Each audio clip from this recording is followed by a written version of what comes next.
देखो यार, अगर तुम लोग शेन मैकमैन के फैन हो तो ये वीडियो तुम्हारे लिए होने वाली है, क्योंकि गाइज एईडब्ल्यू में शेन ओमैक के डेब्यू को लेकर मर्सिडीज मोन का काफी बड़ा स्टेटमेंट आ रहा है। डोनोवान डाइजैक के टीएनए ज्वाइन करने को लेकर डाइजैक ने काफी बड़ा खुलासा कर दिया है। स्टेफनी वैकूर के कॉन्ट्रैक्ट सिचुएशन को लेकर बैक स्टेज से काफी बड़ी अपडेट आ चुकी है। तो गाइज वहीं एईडब्ल्यू में कमील के डेब्यू को लेकर एईडब्ल्यू के लेटेस्ट प्लान सामने आ चुके हैं। तो गाइज चलिए बिना किसी देरी के शुरू करते हैं इस वीडियो को। और गाइज सबसे पहले बात करेंगे शार्क वीक की। वेल गाइज ये बात तो हम सभी लोगों को मालूम है, एईडब्ल्यू कंपनी यहाँ पर WBD के ऊपर उनके वीकली शो को ब्रॉडकास्ट करती है। और गाइज यहाँ पर इसी नेटवर्क के ऊपर WBD यहाँ पर हर साल उनका शार्क वीक शो ब्रॉडकास्ट करती है, जहाँ पर एईडब्ल्यू के द्वारा भी हर साल यहाँ पर शार्क वीक को प्रमोट किया जाता है। और गाइज अगर आप लोग को नहीं मालूम है तो मैं आप लोग को बता दूं, WBD के ऊपर ये जो शार्क वीक शो आता है, ये शो और कोई नहीं बल्कि WWE के करंट सुपरस्टार जॉन सीना के द्वारा होस्ट किया जाता है। और गाइज यहीं इस हफ्ते WBD के द्वारा शार्क वीक को लेकर न्यू ट्रेलर लॉन्च किया गया, जिस ट्रेलर के अंदर हमें यहाँ पर जॉन सीना शार्क वीक को प्रमोट करते हुए दिखाई दे रहे हैं। बट गाइज इसी सेम ट्रेलर के अंदर हमें यहाँ पर एईडब्ल्यू के काफी सारे रेसलर देखने को मिल रहे हैं। और गाइज यहाँ पर इस ट्रेलर के अंदर हमें यहाँ पर AEW superstar Adam Copeland, Acclaim, Willow Nightingale, Renee Paquette, RJ City सहित एईडब्ल्यू के मल्टीपल रेसलर देखने को मिले गए। और गाइज ये यहाँ पर पहली बार हुआ है जब यहाँ पर किसी नेशनल टीवी शो के ऊपर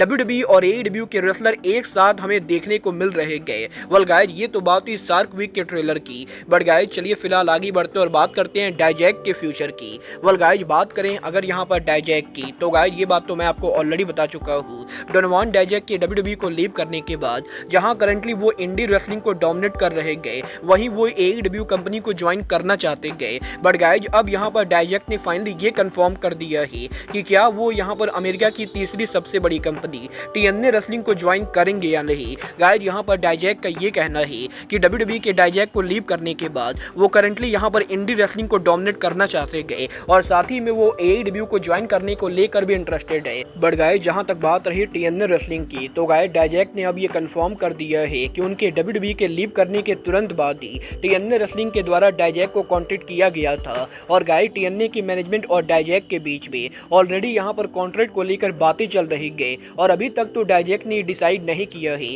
कि वो यहाँ पर TNA को फुल टाइम ज्वाइन करेंगे या नहीं। बट गाइज यहाँ पर TNA रेसलिंग काफी बढ़िया तरीके से डाइजैक को ऑफर दे रही है। और अगर यहाँ पर सब कुछ सही जाता है तो डाइजैक में भी TNA को भी ज्वाइन कर सकते गए। वेल गाइज आपको क्या लगता है, डाइजैक को TNA और एईडब्ल्यू में किसको ज्वाइन करना चाहिए? आप लोग मुझे कमेंट करके बताइए।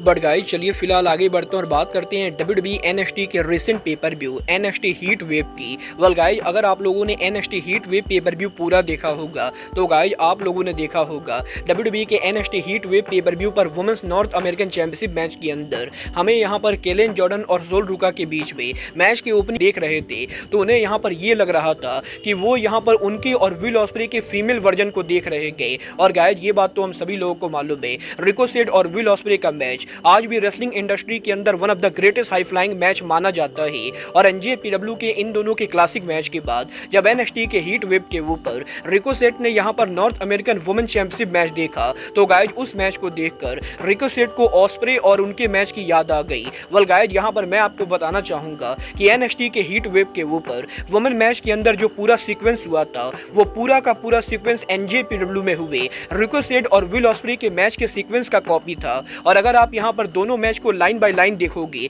तो गाइज आपको ये देखने को मिलेगा कि WWE के NXT पर जो पूरा मूव हुआ है वो यहाँ पर हूबहू रिकोसेट और विल ऑस्प्रे के मैच का कॉपी गए, जो मेरे हिसाब से बिल्कुल भी गलत बात नहीं गए। क्योंकि गाइज यहाँ पर रिकोसेट और ऑस्प्रे के NJPW के मैचेज ने जनरेशंस को यहाँ पर इंस्पायर किया है। और अगर यहाँ पर कोई उस चीज को कॉपी भी कर लेता है तो वो यहाँ पर एक बहुत ही बड़ी बात होगी। क्योंकि गाइज रिंग में जिस तरीके से ऑस्प्रे और रिकोसेट मूव करते गए, उस तरीके से हर रेसलर के लिए मूव करना काफी डिफिकल्ट है। वेल गाइस देखना बहुत ही दिलचस्प होने वाला है कि अगली बार रिकोसेट और विल ऑस्प्रे आमने सामने कब आते गए। बट गाइस चलिए फिलहाल आगे बढ़ते हैं और बात करते हैं CML रेसलिंग सुपरस्टार स्टेफनी वैकूर की। वेल गाइस ये बात तो मैं आपको ऑलरेडी बता चुका हूँ। फॉरबिडन डोर पर स्टेफनी वैकूर के सॉलिड मैच के बाद अब WWE और AEW दोनों ब्रांड यहाँ पर स्टेफनी वैकूर को साइन करना चाहते गए। और अब यहाँ पर एक बार फिर से स्टेफनी वैकूर के कॉन्ट्रैक्ट को लेकर बैक स्टेज से काफी बड़ी अपडेट आ रही है। गाइस यहाँ पर मेस्कन लूचा ब्लॉग ने ये कंफर्म कर दिया है कि स्टेफनी वैकूर वैसे तो अब भी CML के कॉन्ट्रैक्ट कॉन्ट्रैक्ट के अंदर है और उनके कॉन्ट्रैक्ट के अंदर अभी कुछ टाइम बचा हुआ है।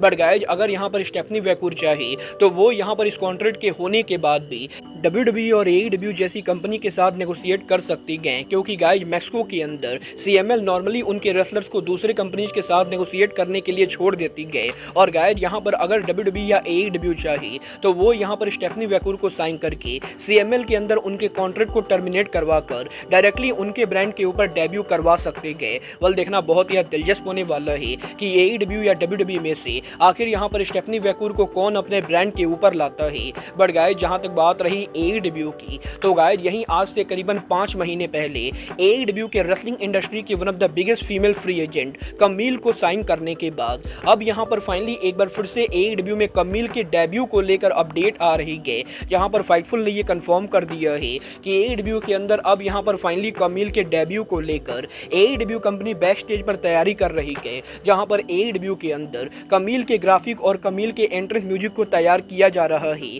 और गाइज फाइनली AEW कंपनी अब यहाँ पर कमील के डेब्यू के प्रिपरेशन को तैयार कर चुकी है। और गाइज जैसे ही कमील के ये सभी चीज़ें कंप्लीट हो जाती गए वो यहाँ पर AEW के टेलीविजन पर उनका डेब्यू करेंगी। वेल देखना बहुत ही दिलचस्प होने वाला है कि आखिर टोनी खान कमील का AEW में डेब्यू कब कराते हैं। गाइज चलिए फिलहाल आगे बढ़ते और बात करते हैं शेन मैकमैन के AEW में पॉसिबल डेब्यू की। वेल गाइज ये बात तो हम सभी लोगों को मालूम है, AEW के फॉरबिडन डोर पर मर्सिडीज मून के कम्पीट करने के बाद इस चीज को लेकर रिपोर्ट सामने आई थी कि फॉरबिडन डोर के बाद मर्सिडीज मून एयरपोर्ट के ऊपर WWE के फॉर्मर सुपरस्टार शेन मैकमैन से मिली थी। और गाइज PW इंसाइडर का ये कहना था कि शेन मैकमैन ने मर्सिडीज मून से भी AEW कंपनी को ज्वाइन करने को लेकर बातें की थी। और अब यहाँ पर इस पूरे रिपोर्ट को लेकर खुद यहाँ पर मर्सिडीज मून ने काफी बड़ा खुलासा कर दिया है, जहाँ पर मून का ये कहना है कि ये बात यहाँ पर बिल्कुल सही है कि न्यूयॉर्क में फॉरबिडन डोर पर कम्पीट करने के बाद मर्सिडीज मून जब उनके होम टाउन वापस जा रही थी तो एयरपोर्ट के ऊपर वो शेन मैकमैन को देखती गए।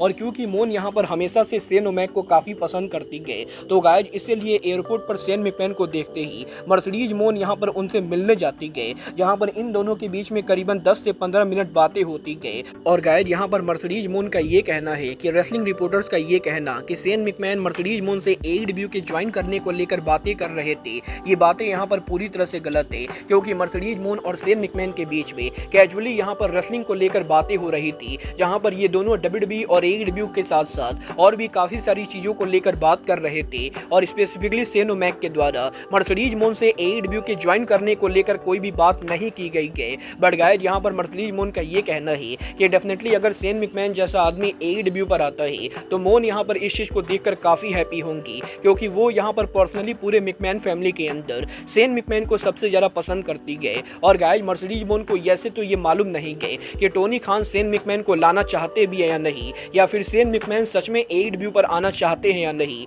But guys definitely Mercedes moon से अगर कोई पर्सनली पूछेगा तो वो यहाँ पर शेन ओमैक को AEW में देखना पसंद करेंगी। वाल अब ये तो आने वाला टाइम बताएगा कि शेन ओमैक सच में AEW को ज्वाइन करेंगे या नहीं। बट गाइस फिलहाल के लिए अब आज के इस वीडियो में बस इतना ही। मैं मिलता हूँ आपसे अपने अगले वीडियो में। बट गाइस तब तक के लिए goodbye, good night and bang.